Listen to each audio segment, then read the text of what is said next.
Assalamualaikum warahmatullahi wabarakatuh. Di sini kami dari kelompok 6 ingin mempresentasikan hasil tugas kami, hasil tugas mata kuliah Sister dengan tema perancangan dan implementasi virtual server dengan cloud computing. Sebelum masuk ke materi, saya perkenalkan terlebih dahulu kelompok 6. Kelompok 6 itu terdiri dari 3 anggota. Yang pertama Mas Galang Sadewa sebagai ketua kelompok. Yang kedua itu David Edi Kuncoro sebagai anggota. Yang ketiga Wiku Purwoadi sebagai anggota. Kemudian topik yang akan kita bahas pada presentasi kali ini, yang pertama, apa itu virtualisasi? Yang kedua, apa itu cloud computing? Yang ketiga, jenis-jenis cloud computing. Yang keempat, perangkat lunak virtualisasi. Yang kelima, karakteristik cloud computing. Dan yang terakhir adalah komponen cloud computing. Langsung masuk ke pembahasan yang pertama, yang akan disampaikan oleh Mas Wiku Purwadi. Kepada Mas Wiku, saya persilakan. Terima kasih Mas David. Bismillahirrahmanirrahim. Apa itu virtualisasi? Virtualisasi adalah suatu konsep yang digunakan untuk pembagian sumber daya seperti sistem operasi, server, perangkat penyimpanan, ataupun sumber daya jaringan. Dengan virtualisasi, beberapa sistem operasi dapat berjalan bersamaan dengan aman pada satu mesin. Proses virtualisasi ditangani oleh satu kernel kecil yang disebut hypervisor atau Virtual Machine Monitor, disingkat VMM, yang dapat membuat satu atau lebih virtual machine. Kemudian, virtualisasi dibagi menjadi 3 bidang. Yang pertama, virtualisasi jaringan. Inti dari virtualisasi jaringan ialah menggabungkan sumber daya yang tersedia di jaringan dengan membagi bandwidth menjadi beberapa bagian. Yang kedua, virtualisasi penyimpanan. Virtualisasi penyimpanan merupakan penyatuan perangkat penyimpanan beberapa jaringan ke perangkat penyimpanan tunggal yang dikelola dari Central Console Storage. Kemudian yang ketiga ada virtualisasi server. Inti dari virtualisasi server adalah pembagian sumber daya server seperti prosesor, memori, hard disk ke masing-masing pengguna server. Selanjutnya,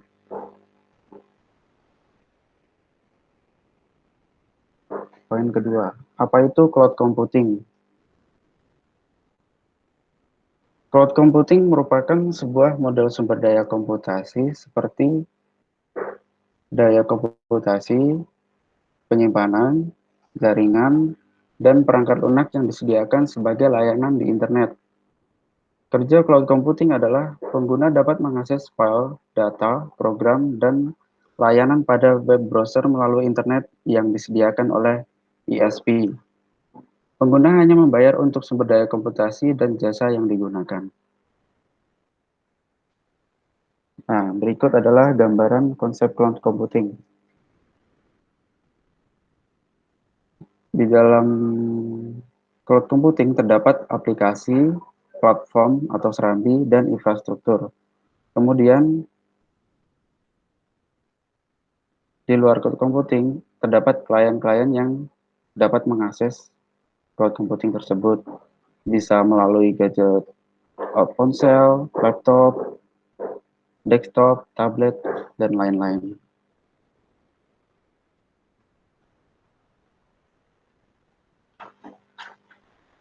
Ya, sekian dari saya.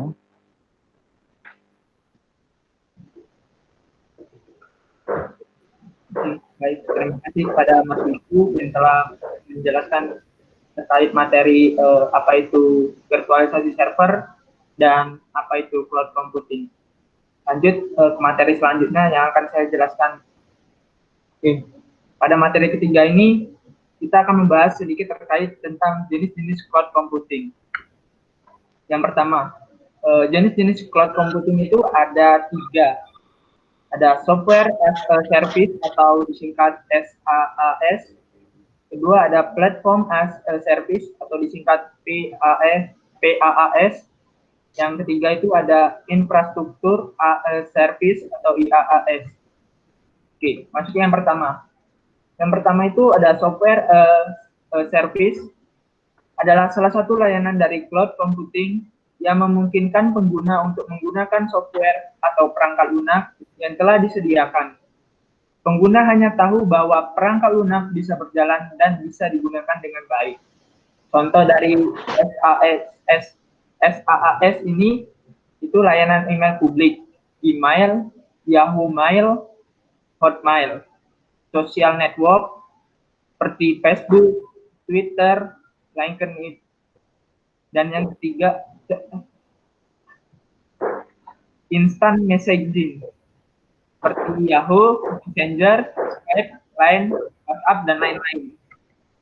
Yang kedua, ada platform as a service atau PaaS.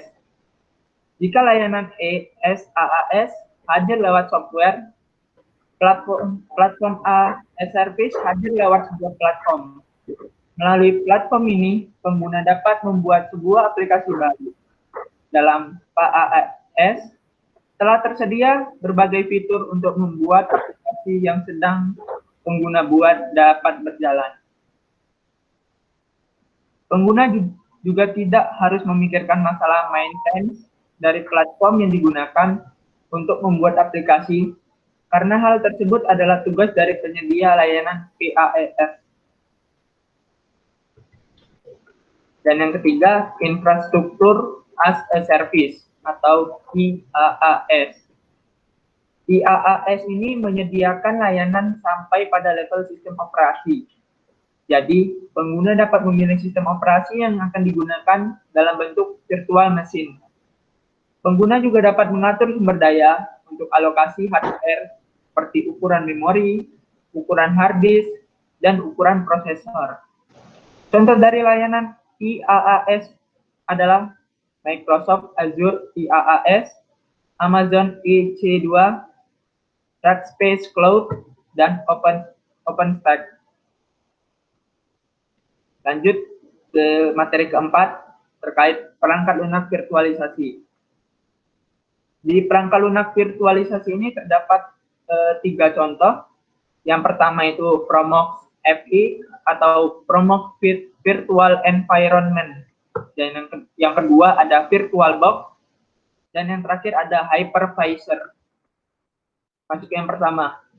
Promox FI atau Virtual Environment itu adalah distro Linux berbasis kernel Debian 64 bit yang dikhususkan sebagai distro virtualisasi. Proxmox secara default menyertakan OpenFG dan KVM yang disediakan dalam modul teks atau konsol mode. Salah satu perbedaan Proxmox dengan OS virtualisasi berbasis Unix yang lain adalah Proxmox menggunakan akses web untuk melakukan pengelolaan proses administrasinya. Yang kedua, VirtualBox. SunXFM VirtualBox adalah program untuk virtualisasi komputer yang ditunjukkan untuk komputer desktop, server, maupun laptop. Dengan menggunakan SunXFM VirtualBox, maka dapat memvirtualisasikan OS 32 bit dan 64 bit pada sebuah komputer yang menggunakan prosesor Intel atau AMD. Baik virtualisasi perangkat lunak maupun perangkat keras. Untuk selanjutnya akan digunakan istilah VirtualBox untuk merujuk pada SunXFM VirtualBox. Alasan utama memilih VirtualBox sebagai pembanding Promox adalah karena VirtualBox merupakan perangkat lunak virtualisasi gratis dan open source yang menawarkan banyak kemudahan dan melakukan virtualisasi serta kemampuannya dalam membuat virtualisasi appliance secara natif. Dan yang terakhir ada Hypervisor. Hypervisor atau yang dikenal dengan istilah FMMM atau Virtual Machine Monitor adalah sebuah platform virtualisasi yang dapat menjalankan beberapa sistem operasi pada sebuah mesin fisik secara bersamaan. Fungsi utama hypervisor adalah mengisolasi perangkat keras untuk masing-masing mesin virtual, dan hypervisor juga berfungsi mengelola akses antara sistem operasi yang berjalan di atasnya dengan perangkat keras yang tersedia. Hypervisor diklasifikasi menjadi dua jenis. Yang pertama itu tipe 1 atau native bare metal, dan yang kedua itu tipe 2 atau host.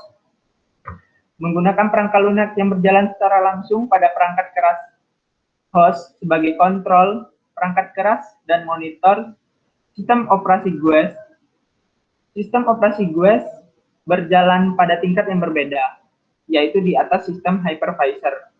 Contoh hypervisor yang menggunakan sistem ini adalah VMware TX Server, Linux Secure dari Linuxworks, dan masih banyak yang lainnya. Kemudian tipe 2 atau host, itu menggunakan perangkat lunak yang berjalan dalam lingkup sistem operasi. Sistem operasi GUIS berjalan pada tingkat ketiga di atas perangkat keras dalam sistem ini. Contoh dari hypervisor yang menggunakan sistem ini adalah VMware Server, VMware Workstation, Sun VirtualBox, dan 10ice VM. Oke, mungkin itu saja yang dapat saya sampaikan. Lanjut ke materi selanjutnya. Pada Mas Galang, saya persilakan.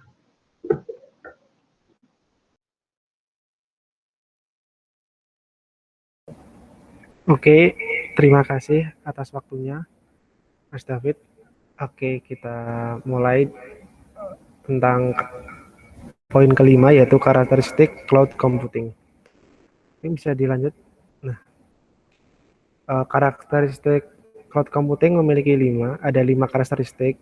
Yang pertama adalah on-demand self-service, yang maksudnya adalah pengguna dapat memesan dan mengolah layanan tanpa interaksi manusia dengan penyedia layanan. Misalnya, dengan menggunakan sebuah portal web dan manajemen antarmuka. Nah, yang selanjutnya adalah broad network access. Kemampuan yang tersedia melalui jaringan dan diakses melalui mekanisme standar yang mengenalkan pengguna berbagai platform. Misalnya telepon seluler, laptop, dan PDA. Yang ketiga adalah resource pooling. Penyatuan sumber daya komputasi yang dimiliki penyedia untuk melayani beberapa konsumen menggunakan model multi penyewa dengan sumber daya fisik dan virtual yang berbeda, ditetapkan secara dinamis dan ditugaskan sesuai dengan permintaan konsumen. Selanjutnya adalah rapid elasticity. Ini adalah yang dimaksud kemampuan dapat dengan cepat dan elastis ditetapkan. Yang terakhir adalah measured service. Sistem komputasi awan secara otomatis mengawasi dan mengoptimalkan penggunaan sumber daya dengan memanfaatkan kemampuan pengukuran metering pada beberapa tingkat yang sesuai dengan jenis layanannya.